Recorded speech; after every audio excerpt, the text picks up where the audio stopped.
Hey guys, welcome back to another video, and today we're starting a new Walking Dead What If. As last time, our Walking Dead What If ended off pretty short, as you guys know, because I don't think the group would have made it that far without Rick. But now we actually get to see, because for a lot of my What Ifs, we haven't got to see much of Rick, because my most recent ones, so far, it hasn't been really focused on Rick as much. But now we're back, and we're going to be doing, and the newest What If on this channel is, what if Shane survived?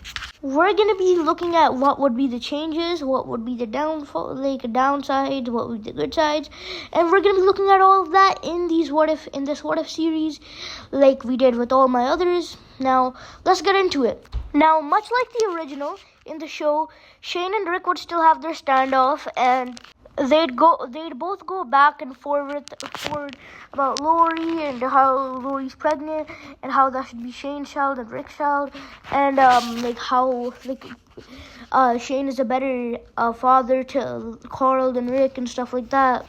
And eventually Rick would start calming Shane down, and eventually Shane is coming up to Rick as Rick's like, "Come on, I'll give you my gun" or something, and as Shane is coming up to him, Carl would eventually shoot the gun out of Shane's hand so he can't do anything. And the walkers would still come to the farm, and they'd all start chasing after Carl, Rick, and Shane in this universe, not just Rick and Carl, because Shane survives because Carl shot the gun out of his hand. As that is a possible scenario, and I think that would be the best scenario in my opinion for Shane surviving, just saying. And the three of them, they'd make it to the barn, and eventually we'd see Jimmy coming in the RV, and he'd shoot up the walkers from the window. And Rick, Shane, and Carl would all jump on top of the RV that Jimmy's driving, aka Dale's RV, and they'd jump off, waiting for Jimmy to come out, or let them in. But then they hear Jimmy screaming, and they'd see walkers go inside of the RV and devour Jimmy. And they would see blood splatter on the window of the RV, signaling to them that Jimmy's gone and they just gotta keep moving. And in the heart attack, Patricia would still be killed, like how she did in the original. So sad. And eventually the group all meet up again, and they'd all regroup. And during this time, Rick and Shane would start arguing on what's the next best move. And eventually, just because of their arguments, Rick would yell out, "We're all infected!" I tried to do the Rick voice then, but I think I failed. Probably did.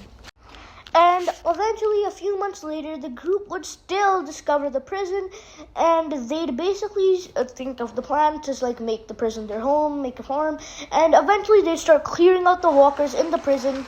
The only thing being, it would be a little bit easier to clear out the prison with Shane being around.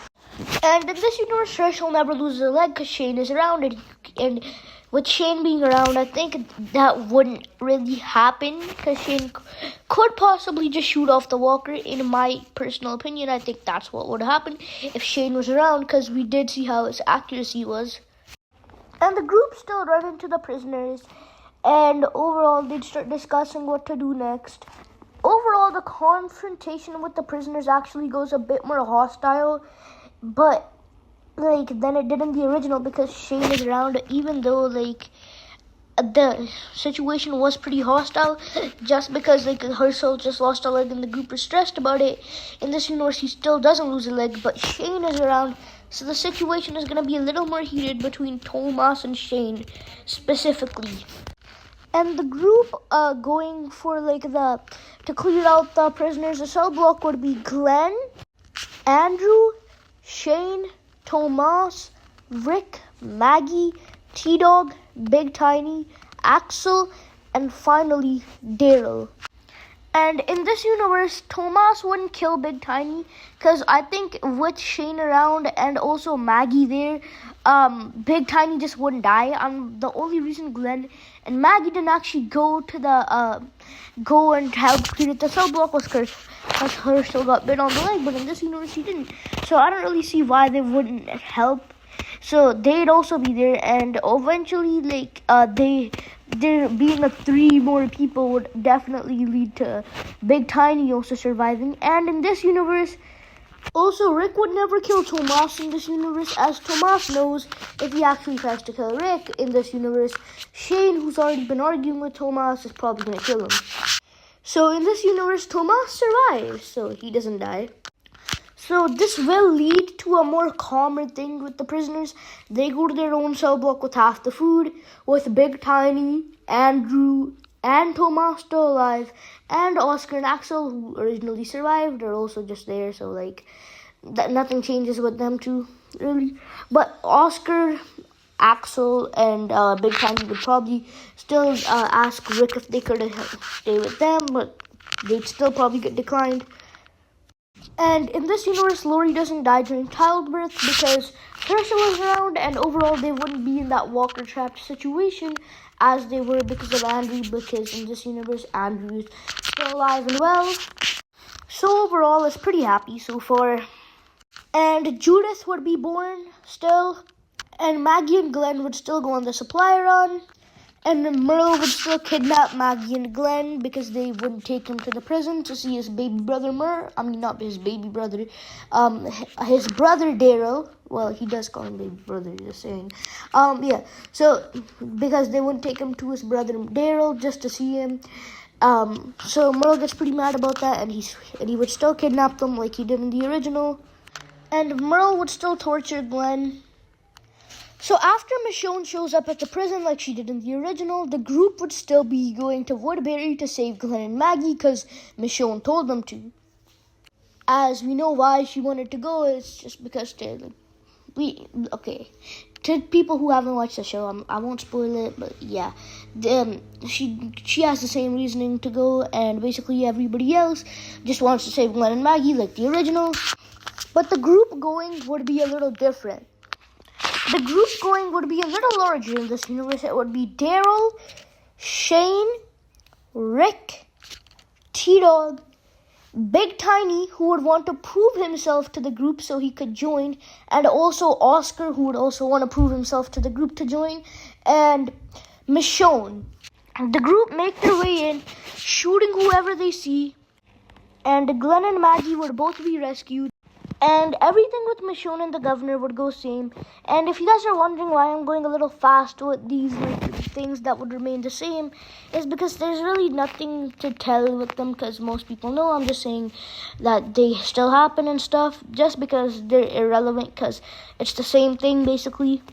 And during the escape, Daryl is captured, and the governor would still think Merle is one of the group members, and he'd have both Merle and Daryl fight to the death, but both of the brothers would work together to try and escape from Woodbury, but then they'd be rescued by the group mid-battle, and all of them are rushing out, so they all end up surviving, because of course there's more people around.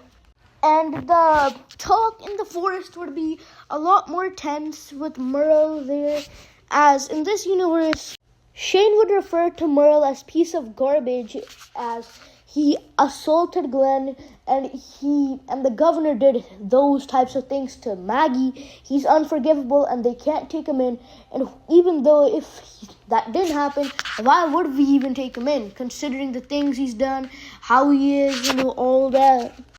And T-Dog would agree with Shane and say, yeah, he lost his hand, but that doesn't give him the right to just kidnap one of us and just torture them basically almost to death. And T-Dog would also call him reckless. Rick would say, we can't just leave him here.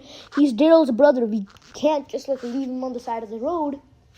And Big Tiny and Oscar would just be confused on what the hell is happening here. And Shane says, those prisoners at the prison, they're different, because they actually stay in their own cell block, but this guy, he's going to be sleeping in our cell block with us. But If anything, he should be sleeping with those pieces of garbage. Like, he's referring to Tomas and Andrew, not Oscar, Big Tiny, and Axel, of course. And Merle would call Shane out and say, what you gonna do? If I do something to y'all, what are you even gonna do? Huh? It's not like you run things anymore. It's clearly Officer Friendly's game now. And Michonne would tell Merle to be quiet as he literally tried to kill her. And Merle would say, laughing, well, I did save your life first, then I tried to kill you. But what about your little girlfriend, Andrea, huh? I saved her, so you should thank me for it. Also, did y'all even know about that? That she's all the way over there? Seems like you all left her behind like you did to me. Seems like you guys have a pattern. Leave behind whoever comes around. T-Dog would try to land a punch on Merle to knock him out. But Merle would dodge the punch and he would beat T-Dog to the point where he falls to the ground. He wouldn't give him a pretty bad beatdown. He'd land a few hits on T-Dog, then he'd just kick him to the ground. And then Merle laughs at T-Dog laying on the ground. Shane aims his gun at Merle, ready to shoot, but then Daryl punches Shane in the back of the head, and he takes his shotgun down and says, what the hell? We can't just kill him. He's my brother. And anyways, guys, that'll be it for today, everybody. Hope you guys enjoyed. And just a quick little reminder, do you guys think Merle will join the group, or will he not join the group? Because of the circumstances with Shane being a part of the group still as he's alive. But anyways, guys, bye-bye.